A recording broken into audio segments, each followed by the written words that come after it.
विनोद एक पढ़ा लिखा नौजवान था, लेकिन बेरोजगारी की मार से परेशान था। काफी मशक्कत करने के बाद भी उसे कहीं नौकरी नहीं मिली, जिस वजह से वो प्रतीक नाम की एक अमीर लड़की को उसके घर पर ट्यूशन पढ़ाना शुरू कर देता है। एक दिन, सर, आज मेरा जन्मदिन है और मैंने आज शाम हमारे फार्म हाउस पर एक बहुत बढ़िया पार्टी रखी है। सर, आप प्लीज आइएगा। मैं आपको अपने फार्म हाउस की लोकेशन सेंड कर देता हूँ, ठीक है? किसी पार्टी में गए विनोद को अरसा बीत चुका था, इसलिए वो भी पार्टी के नाम से खुश हो जाता है। फिर ठीक 2 बजे ट्यूशन खत्म कर विनोद अपने घर की ओर चला जाता है। आज बड़े दिनों के बाद बहुत बढ़िया और स्वादिष्ट खाना खाने को मिलेगा। घर जाने के बाद विनोद अपने घर के कामों में व्यस्त हो जाता है। देखते ही देखते शाम हो जाती है। अरे 6 बज गए। मुझे तो प्रतीक की बर्थडे पार्टी में जाना है। अभी निकलूंगा तो समय पर पहुंच जाऊंगा, वरना देर हो जाएगी। विनोद तैयार होकर घर से निकलता है और एक रिक्शे को रोककर उसे एड्रेस बताता है। हाँ ठीक है साहब, चल लेंगे। हाँ, पर पूरे 200 रुपए लूंगा। अरे बाप रे, 200 रुपए? अरे ये तो बहुत ज्यादा है। मैं तुम्हें सिर्फ 50 दे सकता हूँ। मजाक कर रहे हो क्या साहब? अरे इतनी दूर जाना है और सिर्फ 50 रुपए? चलिए ठीक है, 100 दे देना बस। विनोद चारों तरफ नजर घुमाकर देखता है। उसे दूर दूर तक कोई दूसरा रिक्शा दिखाई नहीं देता। अगर ये रिक्शा छूट गई तो क्या पता जल्दी कोई रिक्शा मिलेगी या नहीं। एक काम करता हूँ, इसी में चला जाता हूँ। विनोद रिक्शा में बैठ जाता है। ठंडी का मौसम था। जल्दबाजी में विनोद अपना जैकेट लाना भूल गया था। वो अपने हाथों को सिकोड़ कर बैठा था। तभी रिक्शा वाला एक बड़े से पेड़ के पास आकर रुक जाता है। अरे क्या हुआ? तुमने अचानक रिक्शा क्यों रोक दी? अरे साहब, मैं इससे आगे नहीं जाऊंगा। क्यों? क्या हुआ?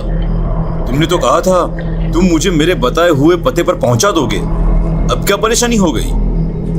अब वो साहब, लोगों का कहना है कि सामने वाले जंगल में कुछ बुरी शक्तियां रहती हैं और वहां इंसानों को अपना शिकार बनाती है। 2 महीने पहले इसी पेड़ पर एक जवान लड़की की लाश लटकी हुई मिली थी। उसके शरीर के कई हिस्से गायब थे। मेरी तो ये सोचकर ही रूह कांप जाती है। और अब तो अंधेरा भी होने वाला है। मुझे माफ कर दीजिए साहब, मैं इससे आगे नहीं जा सकता। अरे भाई, ये तुम कैसी बातें कर रहे हो? तुम बीच सड़क पर मुझे छोड़कर चले जाओगे तो फिर मैं भला आगे कैसे जाऊंगा? देखो भाई, अगर तुम्हें ज्यादा पैसे चाहिए तो साफ साफ बोल दो, बेकार के बहाने मत बनाओ। अरे नहीं भाई साहब, नहीं, मैं कोई बहाना नहीं बना रहा, मैं सच बोल रहा हूँ। अरे इससे आगे जाने की मेरी हिम्मत नहीं है। चाहो तो 100 रुपए भी आप रख लो, मुझे नहीं चाहिए पैसे, पर मुझे बख्श दो। मैं इससे आगे नहीं जा सकता मैं। इस तरह विनोद को बीच रास्ते में छोड़कर रिक्शा वाला वहां से वापस लौट जाता है। इन रिक्शा वालों पर तो भरोसा करना ही बेकार है। खैर कोई बात नहीं, मैं पैदल ही आगे चला जाऊंगा। देखता हूँ शायद कोई लिफ्ट देने वाला मिल जाए। विनोद जंगल के रास्ते आगे बढ़ने लगता है। देखते ही देखते चारों तरफ घनघोर अंधेरा छा जाता है। जंगल से तरह तरह की डरावनी आवाजें भी आ रही थी। उन आवाजों को सुन विनोद के दिमाग में रिक्शा वाले की कही गई बात घूमने लगती है। यहाँ पर तो चारों तरफ भयानक आवाज सुनाई दे रही है।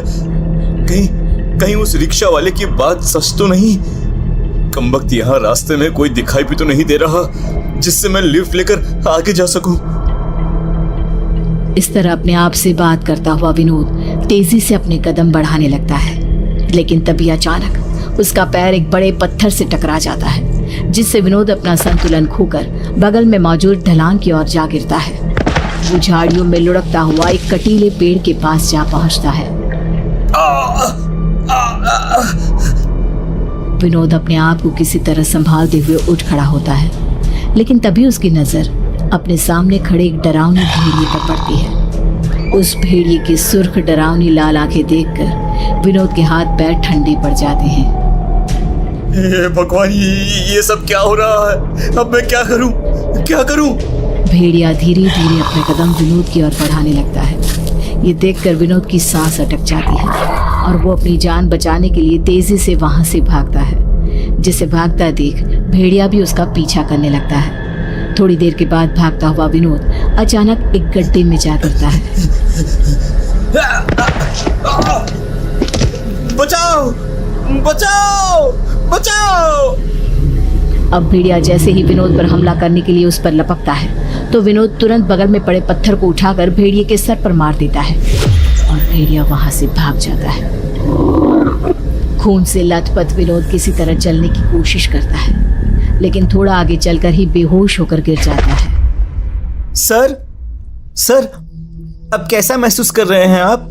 आपकी तबीयत तो ठीक है ना?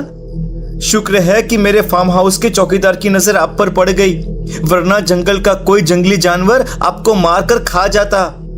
खैर, अब आप आराम कीजिए, मैं चलता हूं सर। इतना कहकर प्रतीक वहां से चला गया। दूसरी तरफ होश में आने के बाद विनोद के मन में अजीब सी बेचैनी होने लगी, पर वो दवाई लेकर सो जाता है। अचानक आधी रात को विनोद को बहुत ज्यादा घबराहट होने लगती है और वो अपने शरीर में कुछ अजीबोगरीब बदलाव महसूस करता है। ये अचानक मुझे इतनी गर्मी क्यों लग रही है? सांस लेने में भी इतनी दिक्कत क्यों हो रही है? नर्स, अरे कोई है क्या? तभी एक नर्स तेजी से भागकर विनोद के पास आती है। क्या हुआ? क्यों शोर मचा रहे हो? देखिए मुझे बहुत घबराहट महसूस हो रही है। मेरा शरीर देखिए कितना तप रहा है, देखिए। नर्स विनोद के शरीर को छू कर देखती है। चिंता की कोई बात नहीं, ये दवाई खा लो, उसके बाद तुम्हें अच्छी नींद आएगी। नर्स ग्लास में पानी और कुछ दवाइयां विनोद को दे देती है, लेकिन वो पानी पीते ही विनोद अजीब मुंह बना लेता है और गुस्से में नर्स की ओर देखने लगता है। विनोद की आंखों का रंग बदलने लगता है। अरे ये क्या? अब विनोद के नाखून लंबे होने लगते हैं, बाल बढ़ने लगते हैं और देखते ही देखते थोड़ी ही देर में विनोद एक भेड़िए के रूप में बदल जाता है। वो नर्स का गला पकड़ लेता है। मुझे ये बकवास पानी नहीं चाहिए, मुझे खून पीना है, तेरा गर्म खून।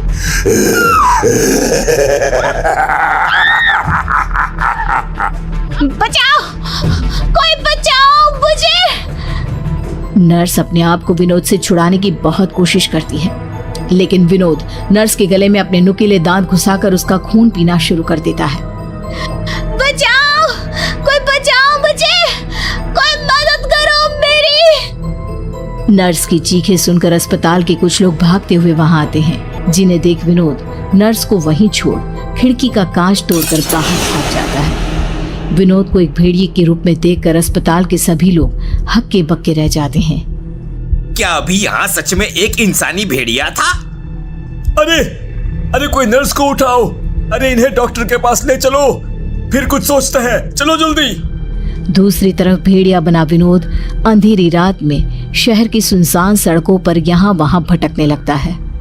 काफी देर भटकने के बाद वो एक कचरे के ढेर के पास पहुंचता है, जहां उसे एक बिल्ली दिखाई देती है।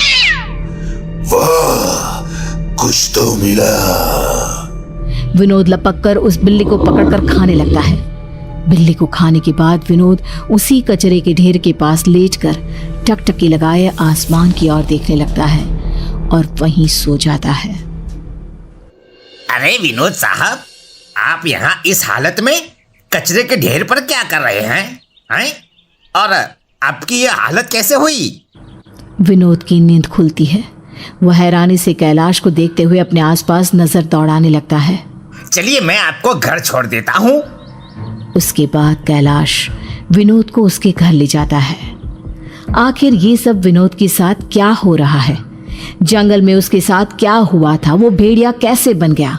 अगर आप ये सब जानने के लिए इस कहानी का अगला भाग देखना चाहते हैं तो हमें कमेंट करके जरूर बताएं।